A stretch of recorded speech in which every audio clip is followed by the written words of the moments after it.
Shoutout guys. Gawa lang ako video ha. Antayin nyo lang ako pag umuwi na ako kasi nga magla-live talaga ako kahit ilang oras. Vilmont, Villafuerte. Mangloko ka na naman. Nagtatago ka na nga, di ba? Di ba? Oh. Ano na naman yung pagkanamo na yan? Kunyari na take down yung channel mo. Ilang beses mo nang ginawa yan. Tapos may maaawa, may magbibigay ng tulong, gonggong, nagtatago ka lang, naghahanap ka lang ng may mabubudol na naman. Yan pang mga kasampakat mo na yan, mga hustler yan. Sus, Diyos ko. Nung time na tayo nagkabanggaan, anong sabi ko? Kakarmahin ka din, gago. Anong pakana mo? Kinarma ka, nawala yung cellphone mo. Oh, totoo sinabi ko, ganito ganyan. Ugok. Kaya nga gumawa ka ng Billy Wist. Tapos yun naman pala, nung may nagbigay na ng cellphone, nagbigay na ng pambiling cellphone, lumabas na yung PH Most Wanted mo. Gago. Tapos banat ka na ng banat hanggang sa nanunulot ka na ng mga grupo para kumita. Oh, nagtatago ka ngayon. Oh nga, nag-iipon kang pera para pambayad dun sa mo.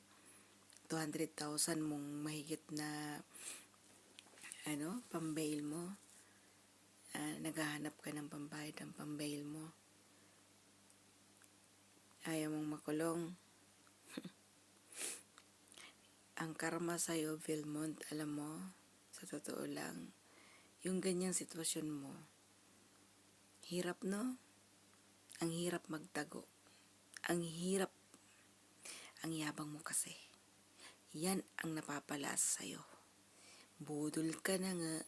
Alam naman naming budol ka. Mangluloko ka. Yabang-yabang mo pa. May kaso ka na nga. Matagal na yan.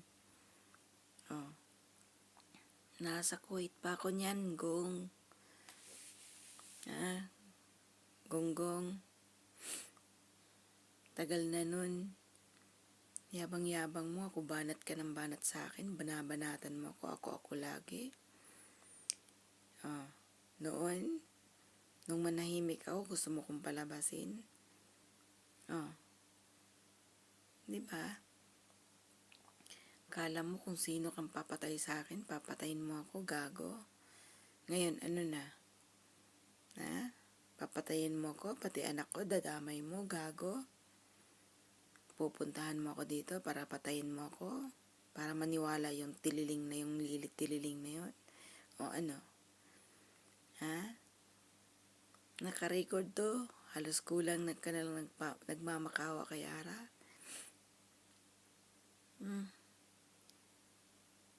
Kita mo hindi nagtagal kinarma ka. Sabi ko sa'yo, kakarmahin ka rin eh. Hindi magtatagal. Ganon talaga. No?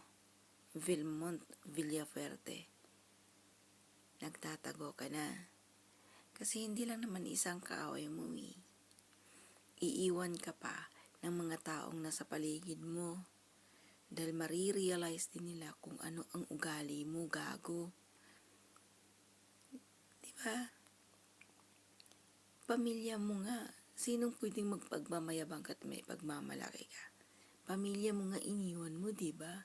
May anak kang may sakit, diba? Iniwan mo. Inunong may kayabangan mo. Nagyabang ka, dami mong pera, gago.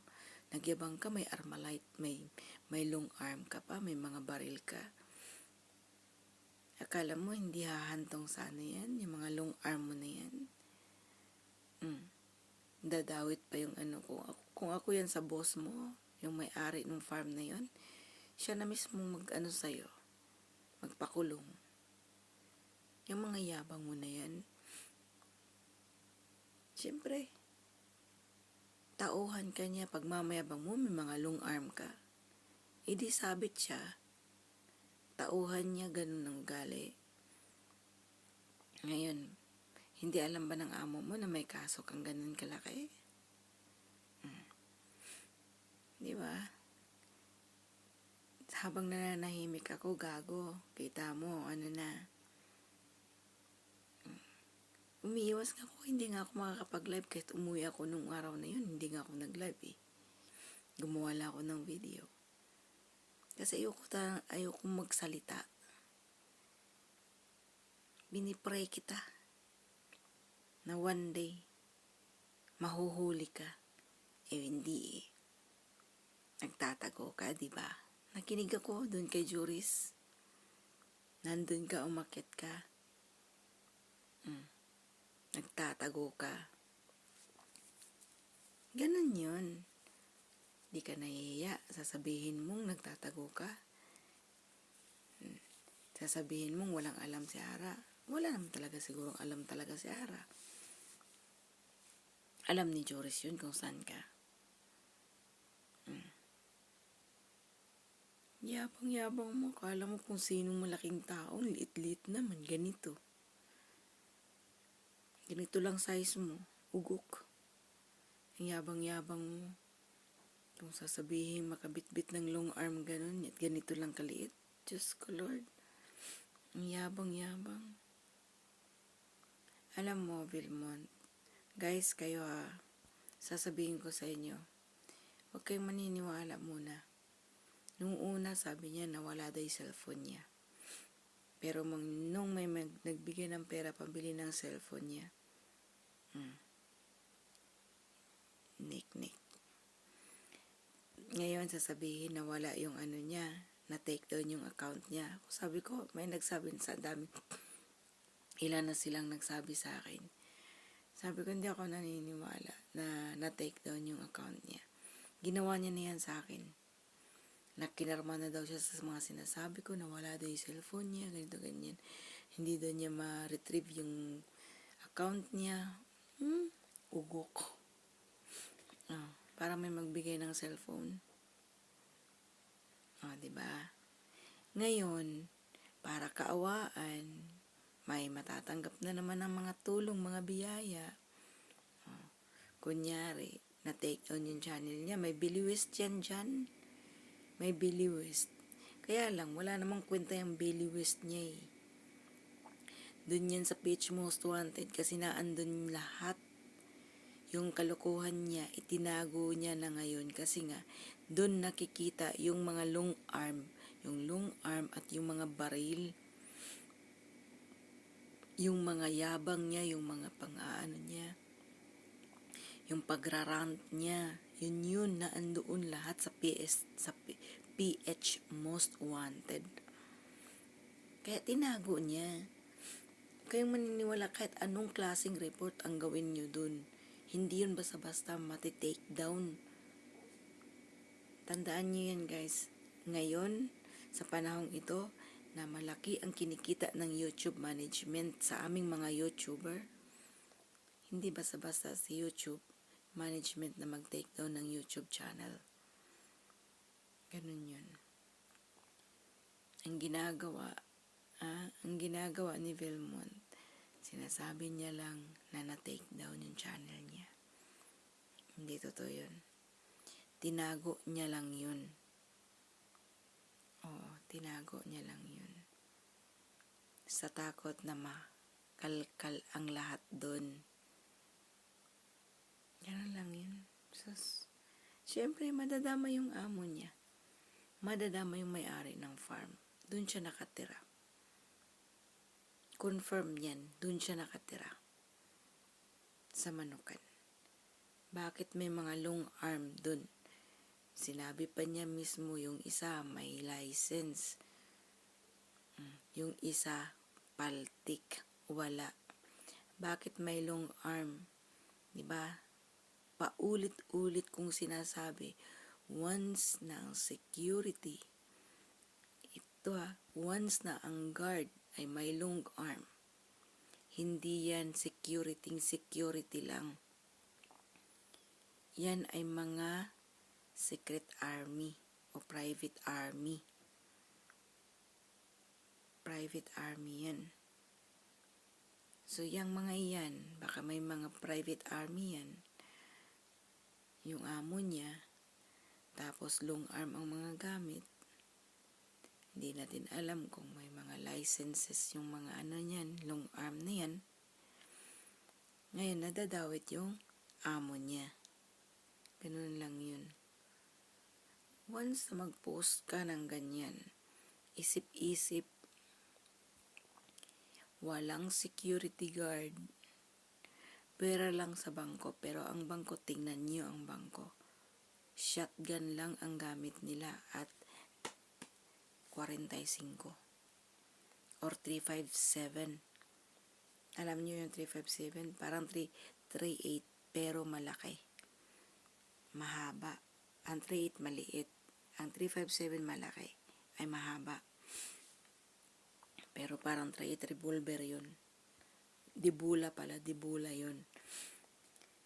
Pero, yung mga nasa bangko, nasa mga armored car, hindi mo nga makikitaan yan ng mga pera lang kung talagang para pang gobyerno o sa yun. Meron silang kukunin ng mga private army o private na mga kuan doon na mga long arm, mga iba. Pero mostly shotgun ang gamit. Pero anong pinost niya? Sabi ko nun, ang ginagawa mo kong tanga, Vilmon? Ginagawa mo kong tanga? Ano ba yung amo mo? Ano ba yung boss mo? May-ari ng farm? Bakit may mga long arm ang mga security guard? Once pag security guard, walang ganyang baril. Kung hindi siya police, private army, private security, private bodyguard, pero galing yan doon. Military, army, police nga, di ba? Hindi pa nga po. Ang mga police nga, hindi nga pera lang kung talagang mga big time talaga like Inday Sara, president.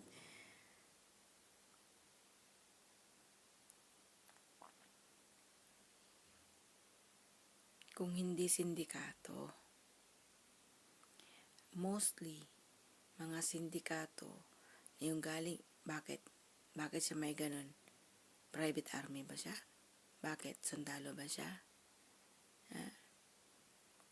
Di uniforme ba siya? Hindi. Men in uniform ba siya? Hindi. Diba? So sabi ko, sindikato yan. Nagkakaroon ka ng baril, may license ba yan? Baka wala. Baka sindikato ka. Kaya meron kang baril ng ganyan.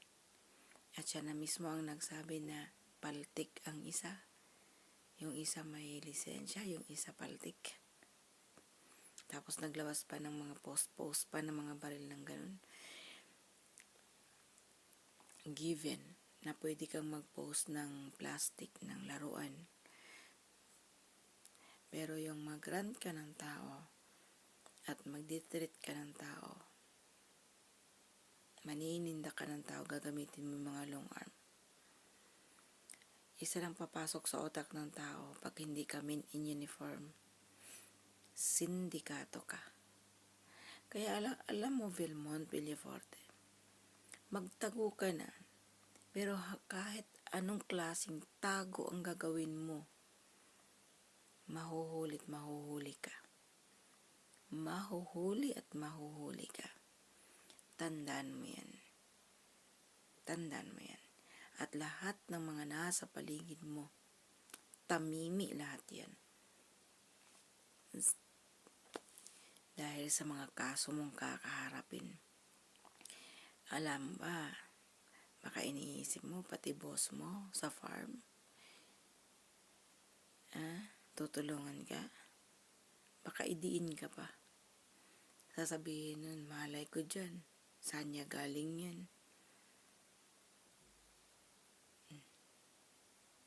Yabang mo kasi.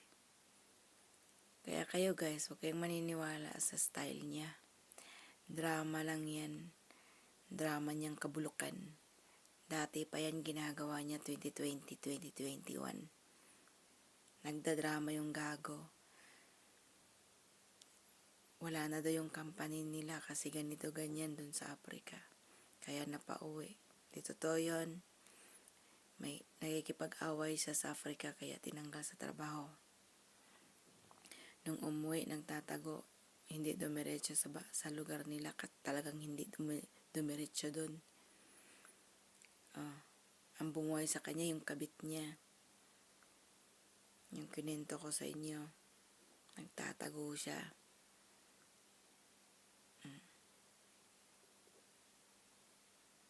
Kasi nga, may mga warrant siya, di ba? Ang daming ginawa niyan. Hindi lang noon. Hindi lang ngayon. Noon pa. Kaya kung ako sa inyo, huwag kayong magtitiwala sa mga kwento niya. Maniwala kayo dyan. Pag yan nagiging okay, ang hayop na yan, lalabas at lalabas din yung account niyang PH Most Wanted na yan. Okay, maniwala. Ilang beses na yung nanloko ng tao para may magbigay ang pera. May maniniwala at maaawa sa kanya. Maawa yung mga kaibigan niya na may pera. Kaya Vilmont, good luck. Tago dong. Alam ko namang hindi ka magpapahuling buhay eh. Tsura mo. Sus. Eh, mga kasampakat mo niyan, kagang mo niyan. Hoy, wala rin naman kayong mga kinikita. Magtrabaho na lang kayo. Huwag yung saluin yung hayop na yan. Dadawit ang mga pangalan niyo. Mapapahiya pa kayo. Good luck.